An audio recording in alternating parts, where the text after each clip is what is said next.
Hello guys, welcome back to my YouTube channel. ఏంటి అంత గ్రీన్గా కనిపిస్తుంది అనుకుంటున్నారా? ఈరోజు పాలక్ రైస్ ఎలా ప్రిపేర్ చేసుకుందామో చూసేద్దాం. ఫస్ట్ పాలక్ని తీసుకొని నీట్గా వాష్ చేసుకొని పక్కన పెట్టేసుకోవాలి. అండ్ మనం వాటికి తొడాలు అవన్నీ తుంపేసుకొని లీవ్స్ మాత్రం తీసుకోవాలి. ఒక మంచి బౌల్ తీసుకొని దాంట్లోకి leaves and 2 glasses of water and కొంచెం సాల్ట్ యాడ్ చేసుకొని బాయిల్ చేసుకోవాలి. లీవ్స్ జస్ట్ సాఫ్ట్ అయిపోతే సరిపోతుంది, మరి ఎక్కువ బాయిల్ చేయాల్సిన అవసరం లేదు.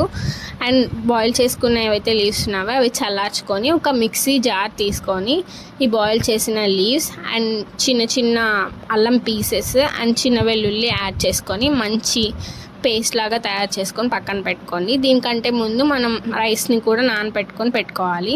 ఒక ప్రెషర్ కుక్కర్ తీసుకొని నెక్స్ట్ అండ్ కొంచెం ఆయిల్ హీట్ అవనిచ్చేసిన తర్వాత ఆనియన్స్ అండ్ టొమాటో వేసి మంచిగా ఫ్రై అవ్వనివ్వండి. తర్వాత 2 బిర్యానీ లీవ్స్ అండ్ దాంతోపాటు స్టార్ షేప్లో ఏదో చూపించాను, దాని పేరు నాకు తెలియదు. మీకు తెలిస్తే తప్పకుండా కామెంట్ చేయండి.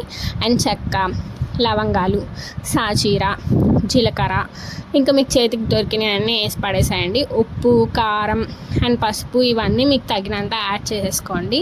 అల్లం వెల్లుల్లి పేస్ట్ కూడా యాడ్ చేసుకోండి. అవి మంచిగా పచ్చివాసన పోయే వరకు మనం ఫ్రై చేసుకోవాలి. మనం ఏదైతే ముందుగా ప్రిపేర్ చేసుకున్నామో ఆ పాలక్ పేస్ట్ అనేది యాడ్ చేసుకొని దాంతోపాటు మనం సోక్ చేసుకున్న రైస్ యాడ్ చేసుకొని మిక్స్ చేసేసి సరిపడినంత వాటర్ వేసుకొని మూత పెట్టేసుకొని ఒక 2 విజిల్స్ రానిచ్చేస్తే సెట్ అయిపోతుంది. నేను రిజల్ట్ మీకు చూపించలేదు ఎందుకంటే అది ఫ్లాప్ అయిపోయింది కాబట్టి. అండ్ నెక్స్ట్ నేను కునాఫా ట్రై చేశాను, అయితే సూపర్ వచ్చింది. బట్ నేను రెసిపీ షూట్ చేయలేదు, సో సాడ్. తప్పకుండా సబ్స్క్రైబ్ చేయండి. బాయ్ గా.